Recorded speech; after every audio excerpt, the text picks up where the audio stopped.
శ్రీమాత్రే నమ. జయ గురు దత్తాత్రేయ నమ. ఈ వీడియోలో మనం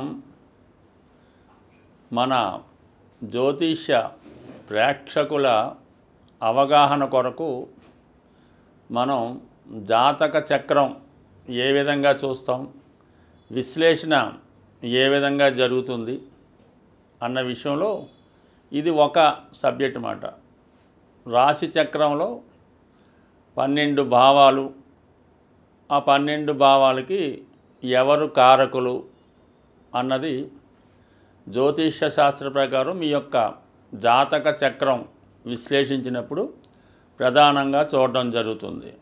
ఏదన్నా ఒక భావాన్ని విశ్లేషించాలంటే భావం, భావాధిపతి, కారకుడు ఈ మూడును బట్టి జాతక విశ్లేషణ జరుగుతూ ఉంటుంది. ఆ ఫలితం అవి ఎప్పుడు ఇస్తాయి అన్నది మన యొక్క జాతకుడికి జరుగుతున్నటువంటి దశ, అంతర్దశ, విదశను బట్టి ఆధారపడి ఉంటాయి.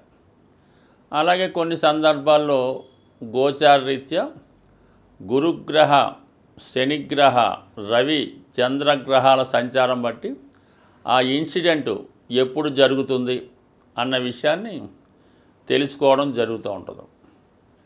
మరి ఇది జ్యోతిష అవగాహన ఉన్న వాళ్ళకి కొంతవరకు అర్థమవుతుంది. లేదు రెగ్యులర్గా మన రాశి ఫలితాలు, మాస ఫలితాలు మిగతావి పరిశీలిస్తున్న వారికి కొంతవరకు అర్థమయ్యే అవకాశం ఉంది. మరి కొత్తగా చూస్తున్న వాళ్ళకి దీనివల్ల పెద్దగా ఉపయోగం ఉండకపోవచ్చు. బట్ ఏదైనా తెలుసుకుందామనే జిజ్ఞాస ఉంటే ప్రతిదీ కూడా తెలుసుకోవచ్చు. మరి ప్రస్తుతం సబ్జెక్టులోకి వెళ్దాం. రాశి చక్రం 12 భావాలు, దాని తర్వాత ధనభావం, రెండవ భావాన్ని ధనభావం అంటారు, కుటుంబ స్థానం అంటారు.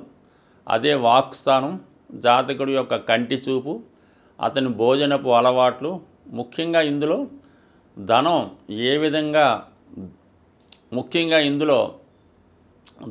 ఏ విధంగా దాచుకుంటాడు, సేవింగ్స్ చేసుకుంటాడు అన్నది రెండవ స్థానాన్ని బట్టి ఆధారపడి ఉంటుంది. అలాగే ధనం ఎంత పెద్ద కుటుంబంలో జన్మించాడు, ఆ కుటుంబంలో జాతకుడు ఎంతవరకు ఆ కుటుంబాన్ని బాగు చేస్తాడా, ఆ కుటుంబ గౌరవాన్ని పెంచుతాడా అన్నది ధనస్థానం బట్టి ఆధారపడి ఉంటుంది. బట్ ఏదైనా జాతకంలో ధనయోగాలు ఉండాలన్నా ధనస్థానం బాగుండాలి. మరి ధనస్థానానికి కారకుడు గురువు. అంటే ఏ లగ్నమైనా గురువు మీకు ధనకారకుడు అవుతూ ఉంటాడు.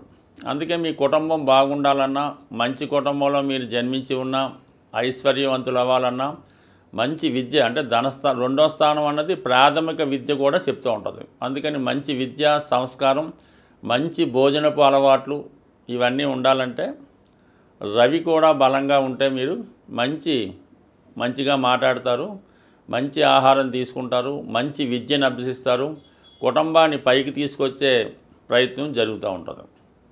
అదే మరి ఆ కుటుంబ స్థానంలో రెండో స్థానంలో పాపగ్రహాలైనటువంటి రాహు, కుజ అలాంటి గ్రహాలు కలిసి ఉన్నప్పుడు జాతకుడు కుటుంబ ప్రతిష్టను పాడు చేయడం, కుటుంబాన్ని నాశనం చేయడం, ధనాన్ని వృధాగా ఖర్చు పెట్టడం, కుటుంబం స్ప్లిట్ అయిపోతుందన్నమాట, కలిసి ఉండరు, ఎవరికాలు ఇడిపోవడం కూడా జరుగుతూ ఉంటుంది. ఇదే పరిస్థితి గురువు పాపగ్రహాలతో కలిసి ఉన్న ఈ కుటుంబం మీద ఇబ్బంది కలుగుతూ ఉంటుంది, కుటుంబం విడిపోవడం జరుగుతూ ఉంటుంది, కుటుంబంలో కొందరి అలవాట్లు అనుకూలంగా ఉండవు.